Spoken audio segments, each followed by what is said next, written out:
Hello everyone, how are you? I hope you are doing well. तो मैं आपके लिए लेके आया हूँ आज 170 क्वेश्चंस एच पी जी के ये जो most of the time H P S S C के हर क्वेश्चन में रिपीट होते रहते हैं, इन्हीं में से क्वेश्चंस आते रहते हैं। तो मैं आपके लिए क्वेश्चन बैंक बनाकर लाया हूँ। तो इसमें टोटल 170 क्वेश्चंस होंगे और ये सीरीज़ पार्ट में आएगी। पहले पार्ट में हम 50 क्वेश्चंस करेंगे और इस क्वेश्चन बैंक का क्रेडिट मैं एच पी ज्ञानलोक को देना चाहता हूँ। तो चलिए स्टार्ट करते हैं। पहला question, Harappan weapons were made of. जो हड़प्पा सभ्यता थी, जिसे इंडस वैली सिविलाइजेशन या सिंधु घाटी सभ्यता भी कहते हैं, तो इसमें जो वेपन्स हथियार बनते थे वो किस चीज़ के बनते थे। तो मैं पहले आपको बता देना चाहता हूँ कि जो हड़प्पा सभ्यता थी, जनरली ऐसा माना जाता है कि वो 2200 बीसी से 1750 बीसी तक फ्लरिश की थी। जो आज का पाकिस्तान है, गुजरात राजस्थान का एरिया, पंजाब का एरिया, इसमें फ्लरिश की थी। तो जनरली जो सिंधु घाटी सभ्यता या हड़प्पन सिविलाइजेशन है, उसमें वेपन्स होते ही नहीं थे। वो जो हड़प्पा सभ्यता के लोग थे वो बड़े शांति प्रिय थे, तो वो वेपन्स नहीं बनाते थे। और जो वहाँ पे आर्कियोलॉजिकल डिस्कवरीज हुई हैं, वहाँ पे खुदाई हुई है, वहाँ से कोई भी वेपन नहीं मिला है अभी तक। तो इसका सही ऑप्शन होगा डी, नन ऑफ दीज। तो पहला क्वेश्चन का राइट ऑप्शन है डी, नन ऑफ दीज, इनमें से कोई भी नहीं। तो चलिए सेकंड क्वेश्चन पे चलते हैं। तो सेकंड क्वेश्चन है कि जो फेमस ग्रामेरियन पाणिनि थे वो किस महाजनपद से थे, वो किस महाजनपद को बिलोंग करते थे। तो जैसा कि आपने हिस्ट्री में पढ़ा होगा कि जब आर्यंस आए, वो इंडो आर्यंस आए, तो उनके आने के बाद हमारा जो नॉर्थ इंडिया था वो महाजनपद में बट गया और बहुत सारे महाजनपद बने। तो उनमें से जो पाणिनि थे, जो ग्रामेरियन थे, जिन्होंने अष्टाध्यायी भी लिखी है, तो वो पाणिनि किस महाजनपद को बिलोंग करते थे। तो इसका सही ऑप्शन है गंधारा। वो गंधार महाजनपद को बिलोंग करते थे पाणिनि। और ये गंधार अभी आजकल के पाकिस्तान में, सॉरी अफ़गानिस्तान में है। तो इसका सही सेकंड क्वेश्चन का सही ऑप्शन है A. Question number 3, the concept of अनुव्रता वॉज एडवोकेटेड बाय। जो अनुव्रत की कॉन्सेप्ट है, अनुव्रत का, वो किसने दिया था। तो इसका थर्ड क्वेश्चन का राइट ऑप्शन है सी, जैनिज्म ने, जैन धर्म ने ये अनुव्रत का कॉन्सेप्ट दिया था। Question number 4, which rock edict of Ashoka provides a description of horror of Kalinga war. जो अशोका के द्वारा कलिंग वॉर लड़ी गई थी, तो इनमें जो उसने रॉक एडिक्ट्स, जो शिलालेख बनवाए थे, उनमें से किस में जो कलिंग वॉर के बारे में बताया हुआ है, जो कलिंग के युद्ध के बारे में बताया हुआ है, तो वो बताया हुआ है 13th रॉक एडिक्ट में, 13वें शिलालेख में। तो क्वेश्चन नंबर 4 का सही ऑप्शन है बी। और जो कलिंग है वो आज के अगर प्रेजेंट में देखा जाए तो वो उड़ीसा में है कलिंग। तो वो कलिंग वॉर अशोक महाराज, जो मौर्य सम्राट अशोक के द्वारा लड़ी गई थी उड़ीसा, जो कलिंग आजकल का कलिंग के खिलाफ, और जो कलिंग है वो उड़ीसा में है। Question number 5, who among the following took title of Vikramaditya. तो इनमें से किसने विक्रमादित्य की उपाधि धारण की थी। तो इनमें से कौन सा राजा है। तो इसका सही ऑप्शन है बी, चंद्रगुप्त टू। तो ये चंद्रगुप्त टू ने अपने आप को विक्रमादित्य की उपाधि दे दी थी। तो इसका सही ऑप्शन है B. Question number 6, who among the following is credited with the invention of algebra. ये तो आप सभी को पता होगा कि एल्जेब्रा की डिस्कवरी किसने की थी। तो ये की थी आर्यभट्ट ने। तो इसका सही ऑप्शन है A, Aryabhata. Question number 7, in early medieval India what did the term jital refers to. तो जो मेडिवल इंडिया, जो मध्यकालीन भारत था, युग था, तो उसमें जीतल, तो जीतल क्या चीज़ थी। उसमें जीतल मेंशन किया हुआ हिस्ट्री में कि जीतल नाम से कोई चीज़ थी, वो क्या थी। तो वो थी कॉइन। उस समय के कॉइन्स को जीतल कहा जाता था। Question number 8, which of the following Chalukya city is known as the city of temples, इनमें से कौन सी सिटी है चालुक्य की, जो चालुक्य एम्पायर था उसमें कौन सी सिटी को सिटी ऑफ टेम्पल्स भी कहा जाता है? तो इसका सही ऑप्शन है सी, ऐहोल। जो ऐहोल की सिटी थी उसे सिटी ऑफ टेम्पल्स भी कहा जाता था। Question number 9, Malik Kafur was whose general. तो जो क्वेश्चन नंबर 9 है वो मलिक कफूर किसका जनरल था? तो ये था, इनमें से किसी का भी नहीं था। Question number 10, which of the following musical instrument was not composite और इंडो इस्लामिक इन ऑरिजिन। तो इनमें से कौन सा जो म्यूजिकल इंस्ट्रूमेंट है वो इंडो इस्लामिक ऑरिजिन का नहीं है? तो इसका सही ऑप्शन है डी, शहनाई। क्वेश्चन नंबर 11, भक्त Tukaram was a contemporary of the Mughal emperor. जो भक्त तुकाराम था वो किसका समकालीन था? तो इसका सही ऑप्शन है डी, जहांगीर। भक्त तुकाराम जहांगीर का कंटेम्प्रेरी था। Question number 12, Kumara Sambhava an epic poem was composed by. जो कुमार संभवा एक पोइम है वो किसके द्वारा लिखी गई है, किसके द्वारा रचित है, इसका ऑथर कौन है? तो इसका ये पोइट है, सॉरी ये है Kalidas, A. Question number 13, who was the successor of Shivaji. जो शिवाजी महाराज थे उनके सक्सेसर यानी उनके बाद जो उनका उत्तराधिकारी बना वो कौन बना? तो वो बने थे संभाजी। तो इसका सही ऑप्शन है सी।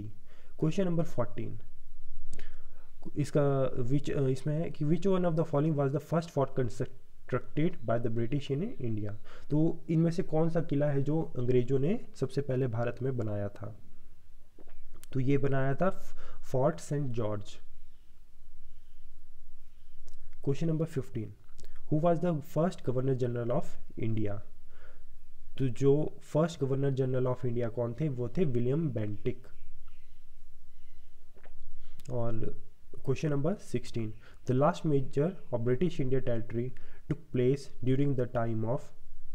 जो किसके समय ब्रिटिश भारतीय क्षेत्र का अंतिम मेजर था? तो इसका सही ऑप्शन है D, Lord Dalhousie. Question number 17, where was the theosophical society founded in 1875। जो थियोसोफिकल सोसाइटी थी वो कहाँ 1875 में कहाँ बनी थी? वो बनी थी ए ऑप्शन, यूएसए में। Question number 18, dyarchy was first introduced in India under. तो ये इंट्रोड्यूस की गई थी A option, Morley Minto reforms में। तो इसका सही ऑप्शन है ए। अगला question number 19, who was the founder of Indian association. Indian association के संस्थापक कौन थे? तो इसका सही ऑप्शन है D, S N. Banerjee. Question number 20, who was the following first used the word स्वराज्य। तो स्वराज का जो स्वराज शब्द था उसका सबसे पहले यूज़ किसने किया था? तो इसका सही ऑप्शन है बी, बाल गंगाधर तिलक ने। Question number 21, which one of the following ashram was not set up by Gandhi. तो इनमें से कौन सा आश्रम है जो गांधी जी ने नहीं एस्टेब्लिश किया है? तो इसका क्वेश्चन नंबर 21 का सही ऑप्शन है डी, गांधी आश्रम। Question number 22, who authored the book Hind Swaraj. जो हिंद स्वराज बुक है उसके ऑथर कौन है? तो इसका सही ऑप्शन है B, Mahatma Gandhi. Question number 23, the leader of the Bardoli Satyagraha 1928 was. जो बारदोली में 1928 में सत्याग्रह हुआ था उसके लीडर कौन थे? तो इसका सही ऑप्शन है सी, Sardar Vallabh Bhai Patel. Question number 24, the all India Muslim League was formed in 1906 at. जो ऑल इंडिया मुस्लिम लीग थी 1906 में वो किस जगह पे बनी हुई थी? तो इसकी एस्टेब्लिशमेंट, इसकी स्थापना हुई थी ढाका में। Question number 25, the Indian national army INA came into existence in 1943 इन। जो इंडियन नेशनल आर्मी जिसे INA भी कहते हैं वो कहाँ एग्जिस्टेंस में आई थी? ये आई थी सिंगापुर में सबसे पहले 1943 में। तो इसका सही ऑप्शन है C, Singapore. Question number 26, who was the defence minister of India during the Indo China war of 1962। तो जो डिफेंस मिनिस्टर कौन थे हमारे जब 1962 में इंडो चाइना वॉर हुआ था, तो उसमें के हमारे डिफेंस मिनिस्टर थे V K Krishnan Menon. Question number 27, Jain temple of mount Abu is made of. जो माउंट आबू में जैन टेम्पल है वो किस से बना हुआ है, आई मीन किस स्टोन से बना हुआ है? तो इसका सही ऑप्शन है मार्बल से। Question number 28, the queen of Himalaya is. जो हिमालय की क्वीन किसको कहा जाता है, किस माउंटेन को कहा जाता है? तो इसका सही ऑप्शन है B Kanchenjunga. Question number 29, Burhanpur gap is situated in. जो बुरहानपुर गैप है ये कहाँ पे सिचुएटेड है? तो इसका सही ऑप्शन है बी सतपुड़ा रेंज में। Question number 30, which of the following is the largest river of the peninsular India. इनमें से पेनिसुलर इंडिया की सबसे लार्जेस्ट रिवर कौन सी है? तो इसका सही ऑप्शन है A Godavari. Question number 31, which of the following state leads in the production of sal in India. तो इंडिया में सबसे ज़्यादा साल ट्री की प्रोडक्शन कौन सी स्टेट करती है? तो इसका सही ऑप्शन है B Madhya Pradesh. Question number 32, the largest reserve of coal in India occurs in the. जो सबसे बड़ा कोल का भंडार है वो कहाँ पे है? तो इसका सही ऑप्शन है बी दामोदर बेसिन। जो हमारी दामोदर रिवर है उसके बेसिन में कोल के सबसे बड़े भंडार का रिजर्व है। Question number 33, which of the following is the least irrigated state in India. इनमें से कौन सी सबसे लीस्ट इरिगेटेड स्टेट है इंडिया में? तो इसका सही ऑप्शन है D Mizoram. Question number 34, the largest wheat producing state in India is. तो सबसे ज़्यादा व्हीट की प्रोडक्शन किस स्टेट में होती है? ये होती है यूपी में। Question number 35, the largest petrochemical complex in India was established by Union Carbide at. तो पेट्रोकेमिकल कॉम्प्लेक्स था वो कहाँ पे एस्टेब्लिश हुआ था? इसका सही ऑप्शन है A Trombay. Question number 36, NALCO has set up an integrated aluminium complex in. जो नाल्को कंपनी है उसने अपना इंटीग्रेटेड एल्यूमिनियम कॉम्प्लेक्स कहाँ पे एस्टेब्लिश किया है? ये किया है उड़ीसा में। Question number 37, black soil Indian is associated with.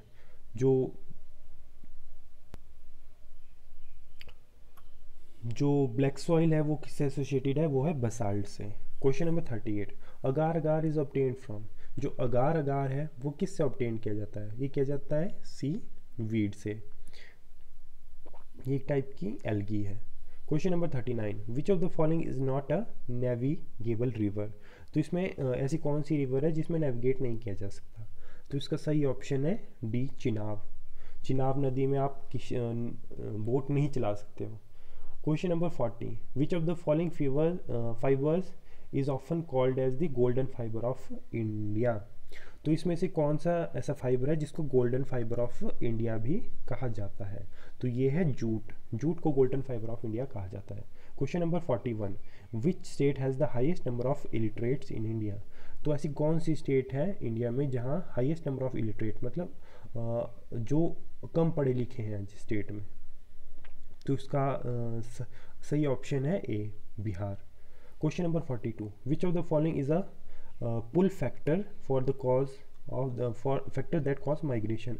ऐसा कौन सा फैक्टर है जिसकी वजह से माइग्रेशन लोगों को माइग्रेशन करने पे मजबूर होना पड़ता है? तो इसका सही ऑप्शन है अनएम्प्लॉयमेंट, बेरोजगारी। Question number 43, which of the following religions is the last to appear in the scene of India. तो भारत के संदर्भ में हम देखें तो अगर इनमें से कौन सा ऐसा धर्म है जो सबसे लास्ट में आया था? तो इसका सही ऑप्शन है डी सिखिज्म। सिख धर्म सबसे लास्ट में आया है इंडिया में। Question number 44, which of the following state in India has the maximum Christian population. तो इंडिया में सबसे ज़्यादा क्रिश्चियन पॉपुलेशन किस स्टेट में है? ये है केरला में। Question number 45, the increasing concentration of carbon dioxide into the air causes. जब अगर कार्बन डाइऑक्साइड की मात्रा वातावरण में अधिक हो जाए, इसकी अधिक कॉन्सेंट्रेशन में अधिक वो वातावरण में हो जाए, तो उससे क्या होगा? तो इसका सही ऑप्शन है ए, ग्लोबल वार्मिंग। तो उससे ग्लोबल वार्मिंग होगी। Question number 46, the best method of disposal of garbage is, इनमें से कौन सा सबसे अच्छा मेथड है गार्बेज को डिस्पोज करने के लिए? तो इसका सही ऑप्शन है D, incineration. Question number 47, jet streams blow from, जो जेट स्ट्रीम्स होती हैं जो हायर एल्टीट्यूड पे फ्लो करती हैं, जो एयर होती है, विंड होती है, तो वो किस डायरेक्शन में फ्लो करती है? तो इसका सही ऑप्शन है B, west to east. Question number 48, drift plains are form by the action of, जो ड्रिफ्ट प्लेन है वो इनमें से किस वजह से फॉर्म होते हैं? तो इसका सही ऑप्शन है B, glaciers. Question number 49, tsunamis are originated due to, जो सुनामी आती है वो किस वजह से आती है? उसका सही ऑप्शन है B, earthquake. Question number 50, the deepest ocean of the world is, तो दुनिया का हमारे वर्ल्ड में सबसे गहरा ओशन कौन सा है? तो इसका सही ऑप्शन है डी, पैसिफिक ओशन। और जो मैरियाना ट्रेंच है वो जिसमें चैलेंजर डीप है वो भी पैसिफिक ओशन में ही है। तो वर्ल्ड का सबसे डीपेस्ट ओशन कौन सा हुआ? Pacific ocean. तो जैसे कि फ्रेंड्स 50 क्वेश्चन कंप्लीट हो चुके हैं, तो नेक्स्ट 50 क्वेश्चंस अगले पार्ट में आएंगे। तो thank you and please like my video and share and subscribe. Thank you, have a nice day.